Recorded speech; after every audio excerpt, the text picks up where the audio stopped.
오늘 함께 보실 말씀은 고린도전서 4장 9절에서 13절까지 말씀입니다.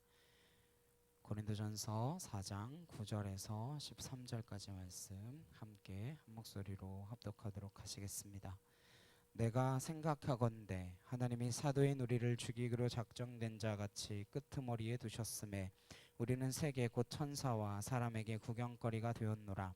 우리는 그리스도 때문에 어리석으나 너희는 그리스도 안에서 지혜롭고 우리는 약하나 너희는 강하고 너희는 존귀하나 우리는 비천하여 바로 이 시각까지 우리가 줄이고 목마르며 헐벗고 매맞으며 정처가 없고 또 수고하여 친히 손으로 일을 하며 모욕을 당한 즉 축복하고 박해를 받은 즉 참고 비방을 받은 즉 권면하니 우리가 지금까지 세상의 더러운 것과 만물의 찌꺼기 같이 되었도다.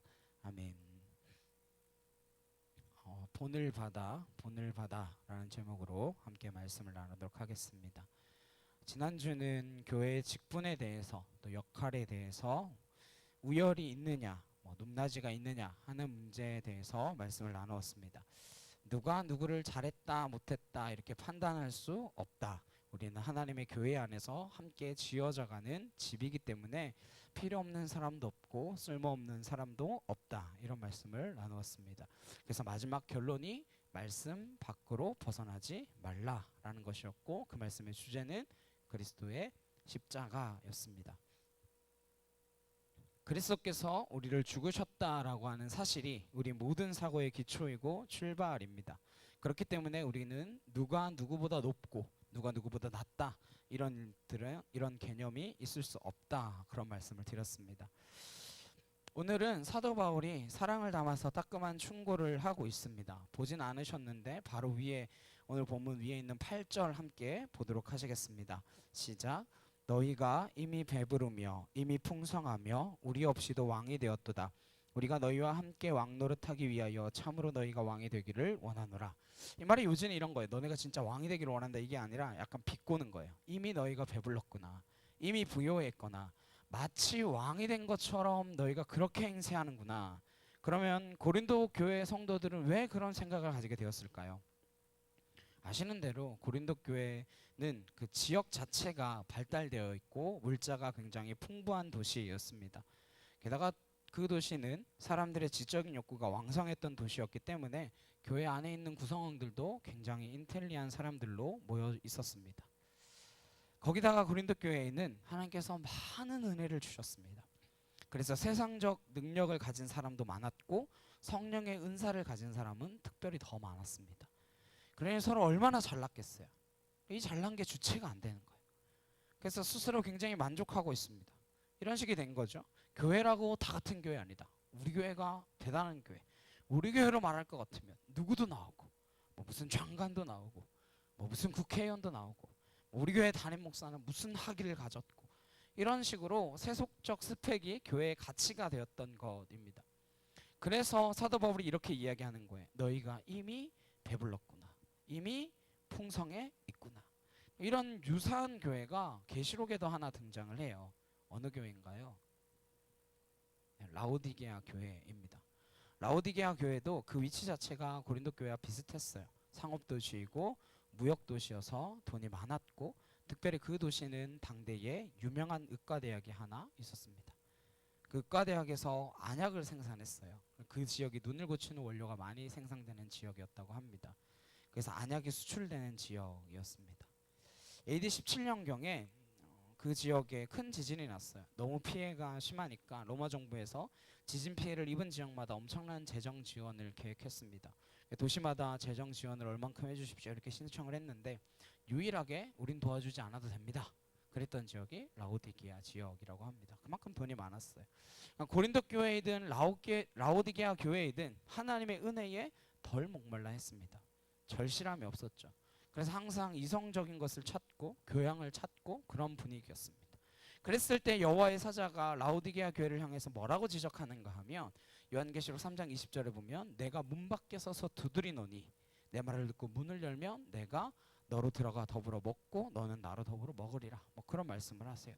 이 말은 안 믿는 불신자에게 한 이야기가 아닙니다. 마음의 문을 열라고. 라오디게아 성도들을 향해서 한 이야기예요. 그리고 그 성도들을 향해서 성경 기자가 따끔하게 일침을 가하는 게 뭐냐면 너희가 차지도 않고 덥지도 않고 토하여 내칠 지경이 되었다. 차든지 뜨겁든지 해라. 그리고 안약을 사서 눈에 발라 내 벌거벗은 수치를 보게 하라. 그렇게 얘기합니다. 그러니까 그 지역의 특성 때문에 안약을 사서 눈에 발라 내 벌거벗은 수치를 보게 하라. 그런 말이 나오는 거예요. 그러니까 자기가 실제로 벌거벗었는데도 불구하고 눈이 어두워져서 그 벌거벗은 걸 못 본다는 거예요. 그걸 못 보고 만족해하면서 부요하고 다 됐다 생각하며 이 정도면 됐지, 그러다 보니 하나님의 은혜가 자리를 잡을 공간이 교회 안에 없어지는 거예요. 이런 교회는 금은보화를 다 갖추고 사람이 아무리 많다 할지라도 그 교회는 가난한 교회입니다. 실질적으로는 벌거벗은 교회라는 것이죠. 같은 이치로 고린도 교회 성도들에게 이야기하는 거예요. 너희가 이미 배불렀구나. 그들이 배부른 근거가 뭔가 하면 그들의 지식, 그들의 재산, 이런 것들로 교회를 평가하는 그 가치가 고린도 교회 안에 들어와 있었던 거예요.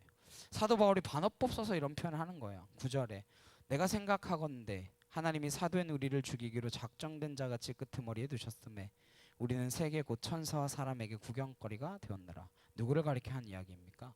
자기 자신을 가리켜 한 이야기예요.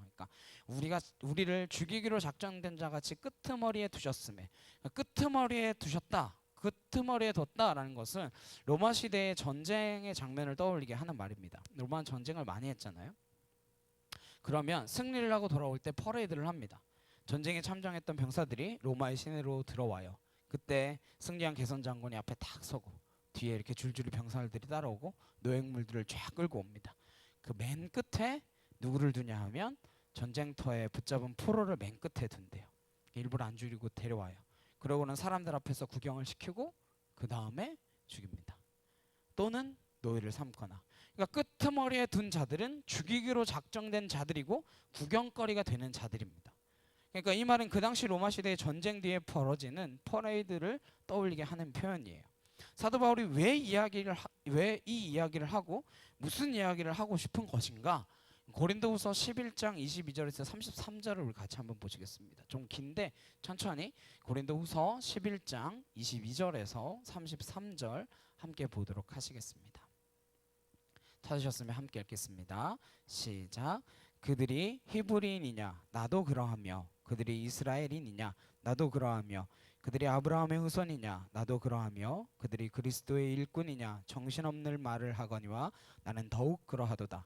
내가 수고를 넘치도록 하고 옥에 갇히기도 더 많이 하고 매도 수없이 맞고 여러 번 죽을 뻔하였으니 유대인들에게 40에서 하나 감한매를 5번 맞았으며 3번 태장으로 맞고 1번 돌로 맞고 3번 파손하고 일주일을 깊은 바다에서 지냈으며 여러 번 여행하면서 강의 위험과 강도의 위험과 동족의 위험과 이방인의 위험과 시내의 위험과 광야의 위험과 바다의 위험과 거짓 형제 중에 위험을 당하고 또 수고하며 애쓰고 여러 번 자지 못하고 줄이며 목마르고 여러 번 굶고 춥고 헐벗었노라.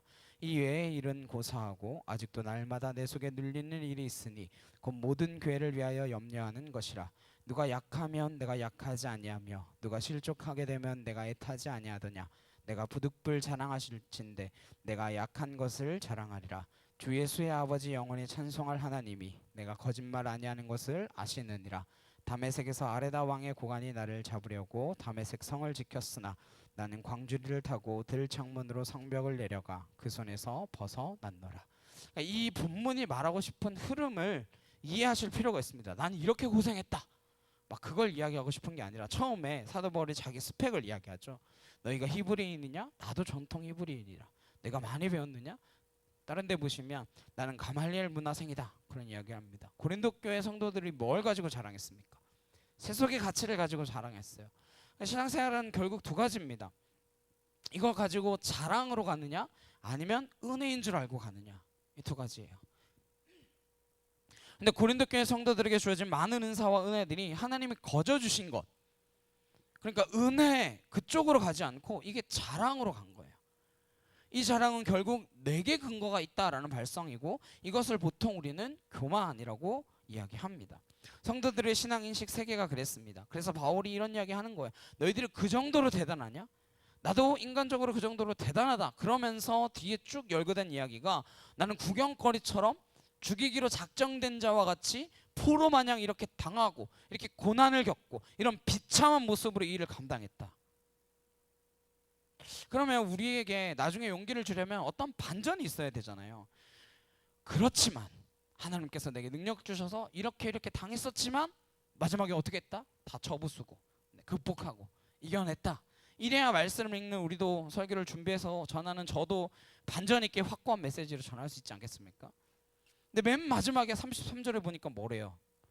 나는 광주를 타고 들창문으로 성벽을 내려가 그 손에서 벗어났느라. 그러니까 도망갔다 이야기. 도망가는 걸로 끝나요. 맥 빠지는 이야기 아닙니까? 이런 이야기를 왜 할까요? 그렇잖아요. 뭔가 병사들을 쳐부수고 그 위협을 극복하고 견딘 끝에 하나님이 은혜를 주셔서 능력으로 다 부셔 승리했다. 이래야 용기가 날 것 같잖아요. 그런데 결국 한밤중에 광주리 타고 도망쳤다. 뭘까요? 30절에 보니까 이렇게 이야기합니다. 내가 부득불 자랑할진대 내가 약한 것을 자랑하리라. 그러니까 약한 게 자랑이 되나요? 어떻게 생각하십니까? 약한 게 어떻게 자랑이 될까요? 여기서 중요한 초점을 하나 배워야 됩니다. 우리 그리스도인들의 인생관은 어떻게 해야 하냐? 얼마 전에도 말씀드렸던 종말론적 시각과 역사관을 가지고 있어야 됩니다. 그게 뭐냐? 그건 언젠가 이 땅이 멸망할 거다. 뭐 그것을 내포하는 사상인 것은 맞습니다. 그러나 더 중요한 건 우리의 삶의 모든 지향점, 방향, 그것이 마지막 날을 준비하는 곳에 집중되어 있도록 하는 것입니다. 그러면 이 땅이 너무 매력 있고 우리에게 너무 보람을 주고 이 땅이 너무 달콤해. 그러면 우리가 그런 생각을 가지게 될까요? 빨리 천국 가야지. 저 천국이 막 그리워지고 막 애타고 막 그럴까요? 근데 인간은 그렇게 괜찮은 존재가 아니에요. 그런 환경에서도 다시 오실 주님을 생각하고 그럴 사람이 그렇게 많지 않습니다. 그래서 하나님께서 이 땅의 것에 오히려 더 정떨어지게 하시나 봐요. 저 하늘을 바라볼 수 있도록. 이 땅에서 내가 이해할 수 없는 상황들이 계속해서 벌어집니다. 나에게 벌어지지 않으면 내 가족에게, 아니면 우리 사회에, 아니면 저 땅끝, 우리 여기에서 땅끝은 어딜까요? 뭐 아프리카? 뭐 아무튼 그곳에서 지금도 죽어가고 있는 수많은 안타까운 영혼들. 계속해서 그러한 상황들이 벌어집니다. 그러면서 우리는 깨닫는 것이 있죠. 뭐예요? 이 땅에는 위로가 없구나. 이 땅의 것으로는 소망이 없구나. 그러므로 종말론적인 시각을 가지고 살아가게 되는 거죠. 하나님이 주실 그 새 하늘과 새 땅에 대한 소망과 기대감으로. 사도 바울이 사도임에도 불구하고 고난의 현장에 내몰려요. 근데 고린도 교인들은 가치를 잘못 붙들고 있다는 거예요. 세상 사람들이 추구하고 있는 가치를 실력이라고 붙들고 있더라라는 겁니다. 오히려 내가 자랑할 것은 뭐라는 거예요? 이 땅에서 내가 고통당하고 있는 이것이다라고 이야기하고 있는 거예요. 똑같은 오해 속에서 힘들어했던 시인이 있습니다. 시편 73편이에요. 시편 73편 함께 보시겠습니다. 1절에서 13절까지 함께 천천히 읽어보도록 하겠습니다. 시편 73편 1절에서 13절입니다. 함께 읽겠습니다. 시작. 하나님이 참으로 이스라엘 중 마음이 정결한 자에게 선을 행하시나 나는 거의 넘어질 뻔하였고 나의 걸음이 미끄러질 뻔하였으니 이는 내가 악인의 형통함을 보고 오만한 자를 질투하였음이로다. 그들은 죽을 때에도 고통이 없고 그 힘이 강건하며 사람들이 당하는 고난이 그들에게는 없고 사람들이 당하는 재앙도 그들에게는 없나니 그러므로 교만이 그들의 먹거리요 강포가 그들의 옷이며 살찜으로 그들의 눈이 솟아나며 그들의 소득은 마음의 소원보다 많으며 그들은 능욕하며 악하게 말하며 높은 데서 거만하게 말하며 그들의 입은 하늘에 두고 그들의 혀는 땅에 두루 다니도다. 그러므로 그의 백성이 이리로 돌아와서 잔에 가득한 물을 다 마시며 말하기를 하나님이 어찌알랴 지존자에게 지식이 있으랴 하는도다. 볼지어다 이들은 악인들이라도 항상 편안하고 재물은 더욱 불어나도다. 내가 내 마음을 깨끗하게 하며 내 손을 씻어 무죄하다 한 것이 실로 헛되도다. 이 시인이 굉장히 혼란스러운 거예요. 나는 너무 하나님만 바라보고 하나님만 붙들고 살아가는데 그게 다 헛된 것처럼 여겨지는 거예요. 악당은 고난도 없고 재앙도 없고 교만이 땅에 두루 다니고 마음의 소원보다도 소득이 더 많대요. 얼마나 좋아요. 사람의 마음의 소원보다도 소득이 더 많대. 근데 14절에 나는 종일 재난을 당하며 아침마다 징벌을 받았도다. 내가 만일 스스로 이르기를 내가 그들처럼 말하리라 하였더라면 나는 주의 아들들의 세대에 대하여 악행을 행하였으리이다. 내가 어쩌면 이를 할까 하여 생각한즉 그것이 내게 심한 고통이 되었더니 하나님의 성소에 들어갈 때에야 그들의 종말을 내가 깨달았도다. 언제 깨달았어요? 하나님의 성소에 들어갈 때에야 뭐를? 종말을 깨달았다는 거예요. 18절에 주께서 참으로 그들을 미끄러운 곳에 두시며 파물에 던지시니 19절 그들이 어찌하여 그리 갑자기 황폐되었는가 놀랄 정도로 그들은 진멸하였나이다. 25절 26절 함께 보겠습니다. 시작. 하늘에서는 주의 누가 내게 있으리요 땅에서는 주밖에 내가 사모할 이 없나이다. 내 육체와 마음은 쇠약하나 하나님은 내 마음의 반석이시오 영원한 분깃이시라. 여기 시인이 한때는 혼란스러웠어요. 어쩌면 이를 할까 항상 고뇌했습니다. 근데 하나님의 성소에 들어갈 때에야 그 종말을 보았도다. 우리 믿는 자들이 이 땅의 사도 바울처럼 끄트머리에 놓여 구경거리가 될 때가 있습니다. 그렇게 당한다고 해서 당한 만큼 하나님께서 이 땅에서 보상을 해주시느냐? 그렇지 않아요. 보상 없습니다. 사이비 기독교가 약속하는 거예요. 이 땅에서 보상이 있다라는 것은. 진정한 기독교는 이 땅에서 보상이 없다고 이야기합니다. 그게 정답이에요. 근데 사도 바울을 왜 그렇게 두셨느냐? 우리로 하여금 종말론적 시각을 가지고 이 땅을 살아가도록. 그래서 히브리서 기자는 뭐라고 이야기하느냐? 히브리서 11장 13절에 이 사람들은 다 믿음을 따라 죽었으며 약속을 받지 못하였으되 그것들을 멀리서 보고 환영하며 또 땅에서는 외국인과 나그네임을 증언하였으니. 그러니까 이 사람들은 누구냐면 앞에 열거한 믿음의 사람들이에요. 영웅들입니다. 그 사람들이 믿음을 따라 죽었는데 약속을 이 땅에서 받았어요, 못 받았어요? 못 받았다라는 거예요. 그러나 그것을 멀리서 보고 환영하며 또 땅에서는 외국인과 나그네임을 증언하였으니 14절 그들이 이같이 말하는 것은 자기들이 본향 찾는 자임을 나타냅니다. 16절 그들이 이제는 더 나은 본향을 사모하니 곧 하늘에 있는 것이라. 이러므로 하나님이 그들의 하나님이라 일컬음 받으심을 부끄러워하지 아니하시고 그들을 위하여 한 성을 예비하셨느니라. 이것이 종말론적 시각을 가지고 이 땅을 살아가는 성도들의 철저한 자세입니다. 우리는 이 땅에서 뭘로 살아가야 하는 거예요? 나그네, 외국인, 나그네, 그렇게 사는 거예요. 나그네는 최소한의 것을 가지고 사는 것입니다. 외국인, 우리가 이 필리핀 땅에서 외국인으로 살아가잖아요. 얼마나 힘듭니까? 예. 비자 문제도 항상 있고 여러 가지 문제들이 있죠. 그러나 그 불편함을 감수하고 살아가는 거죠. 나그네는 최소한의 것을 가지고 사는 거예요. 여기가 우리가 영원히 거주할 본향이 아니기 때문에 그것을 잊지 않고 저 영원한 본향을 향하여 한 걸음씩 한 걸음씩 나아가는 것, 그것이 종말론적 시각을 가지고 살아가는 인생을 말하는 것입니다. 다시 오늘 본문으로 돌아와서 고린도전서 4장 14절 보시면 내가 너희를 부끄럽게 하려고 이것을 쓰는 것이 아니라 오직 너희를 내 사랑하는 자녀같이 권하려 하는 것이라. 사도 바울의 태도가 갑자기 바뀌어요. 막 비꼬면서 막 이야기하다가 이전까지는 심하게 야단을 치다가 이미 배불렀구나 그러면서 자기를 소개했습니다. 나는 이 땅에 죽이기로 작정된 끄트머리에 놓여진 구경거리다. 너희는 벌써 다 된 것처럼 왕노릇하는구나. 그런데 내가 왜 이 말 하는지 아느냐? 내가 너희를 부끄럽게 하려고 하는 게 아니라 내 사랑하는 자녀같이 권하려 하노라. 그러니까 사도 바울이 지금 고린도 교회 성도들을 뭐로 인식하고 있는 거예요? 자녀로 인식하고 있는 거죠. 15절에 그리스도 안에서 일만 스승이 있으되 아버지는 많지 아니하니 그리스도 예수 안에서 내가 복음으로써 너희를 낳았습니다. 그러니까 스승과 아버지라고 하는 표현을 통해서 자기를 아버지라고 표현하고 있습니다. 여기에는 중요한 의도가 있습니다. 물론 부성애를 나타내는 것도 있지만 이 당시 사람들이 부성을 이야기할 때 아버지가 가정에서 가지게 되는 역할을 염두에 두고 이야기하는 거입니다. 이 당시 아버지의 부성을 나타내는 역할은 훈련이었습니다. 훈련.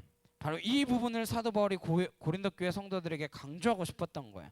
너희는 이제부터 뭘 받아야 된다는 거예요? 양육과 훈련을 받아야 된다. 그 말이에요. 그래서 자녀라는 개념과 아버지라고 하는 개념을 사용하여 훈육과 훈련의 필요성을 이야기하는 거예요.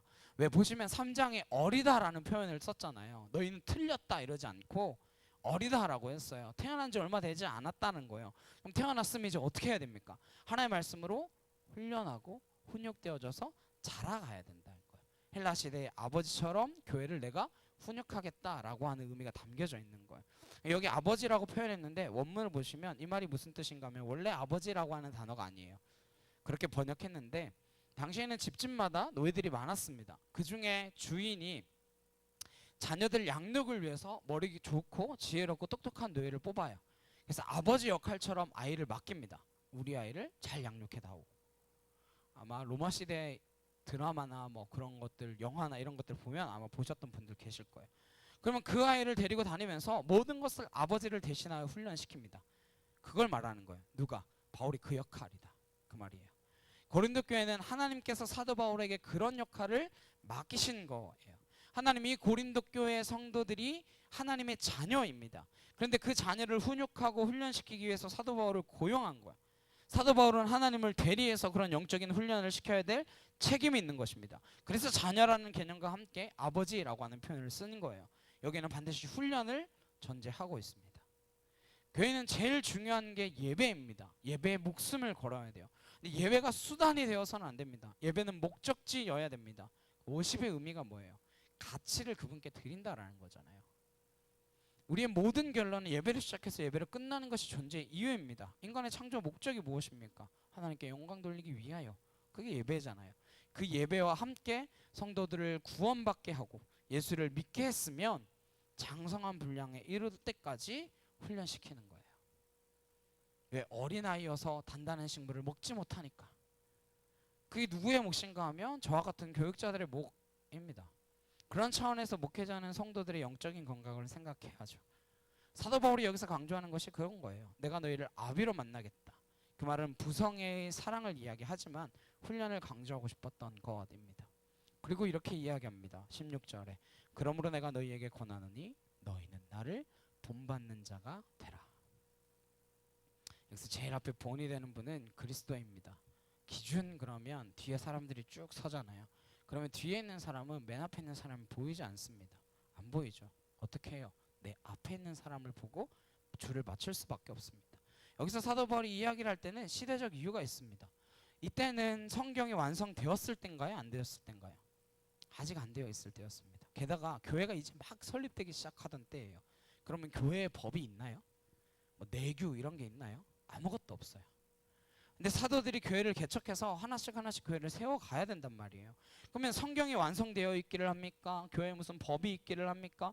모델이 있기를 합니까? 뭘 볼 수밖에 없어요? 사도들의 본을 볼 수밖에 없어요. 사도들이 걷는 걸음이 그때는 길이 됐습니다. 이런 삶의 사도들이 놓여 있었어요. 그래서 그들이 교회의 기초가 되잖아요. 그들이 걷는 걸음이 지금까지 우리 모두가 따라가는 길이 되었습니다. 굉장히 두렵고 떨리는 이야기죠. 우리가 앞에 있는 본이 되는 사람이 되어야 되는 거예요. 왜? 지금 나를 본받으라 그랬거든요. 나도 본받는 자가 되어야 되는 거예요. 무슨 이야기냐? 17절에 이로 말미암아 내가 주 안에서 내 사랑하고 신실한 아들 디모데를 너희에게 보내었으니 그가 너희로 하여금 그리스도 예수 안에서 나의 행사 곧 내가 각처 각 교회에서 가르치는 것을 생각나게 하리라. 뭡니까? 사도 바울이 몸이 하나인데 지금 돌아볼 때 너무 많아요. 여러 곳이에요. 사도 바울이 고린도 교회 지금 당장 갈 수가 없습니다. 그래서 충실한 제자 한 명이 만들어져 있는 그 제자를 보내요. 누구요? 디모데. 디모데에 대해서 뭐라고 이야기합니까? 이 디모데가 가면 내가 가르쳐준 것, 내가 너희 앞에서 행했던 모든 것들이 다 생각날 거다. 무슨 이야기예요? 내가 가나 디모데가 가나 똑같다라는 거예요. 그러니까 신실한 신앙의 동지가 여러분의 곁에 계십니까? 엄청난 복을 받은 사람이죠. 디모데후서 2장 2절에 보시면 또 내가 많은 증인 앞에서 내게 들은 바를 충성된 사람들에게 부탁하라. 그들이 또 다른 사람들을 가르칠 수 있으리라. 이건 바울이 디모데에게 쓴 편지예요. 내게 들은 바를 누구에게 부탁하라고 합니까? 충성된 사람들에게 부탁하래요. 그럼 그 충성된 사람들은 누구를 가르칠 수 있다고요? 또 다른 사람들을 가르칠 수 있으리라. 구조가 몇 단계입니까? 첫째, 바울이 누구에게? 디모데에게. 그럼 디모데는 누구에게? 충성된 사람들에게.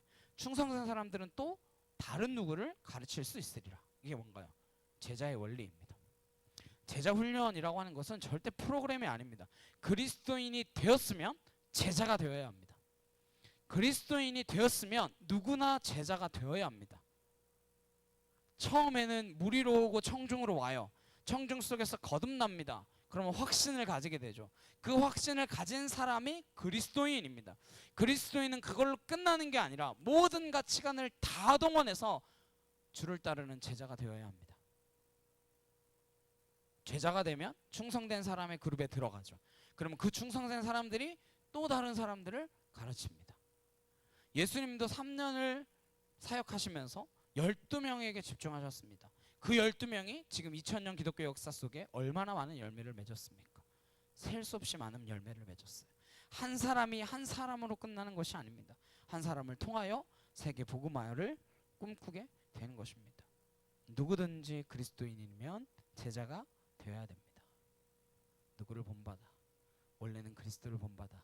근데 그 그리스도를 본받아 사도 바울이 또 본을 보이고, 그 사도 바울을 본받아 디모데가 본을 보이고, 디모데를 본받아 충성된 자들이 또 본을 보이고, 그 충성된 자들을 말미암아 다른 이들에게도 본을 보여주는 것. 사도 바울이 디모데를 보냅니다. 디모데를 보내는 것이 나를 보내는 거. 그러니까 사도 바울과 디모데가 어떻다는 거야? 같은 가치를 공유하고 같은 급이라는 거죠. 수준이 자기랑 비슷하다는 거예요. 사도 바울과 같다는 거죠. 디모데가 가서 사도 바울이 가르쳤던 것들을 회복시키고 열매를 거둡니다. 그러니까 저와 여러분은 수준이 같아야 돼요. 제가 내려갈 수는 없잖아요. 여러분이 올라오셔야죠. 뭐 물론 높고 낮으면 아니지만, 참빛교회가 예수 모시는 그날까지 그 교회의 본질에 더욱더 집중하고 그리스도의 제자로 더욱더 헌신할 수 있는 공동체가 될 수 있기를 간절히 주님의 이름으로 축복합니다. 그렇게 성장하는 저와 여러분 되시길 간절히 소망합니다. 함께 기도하시겠습니다.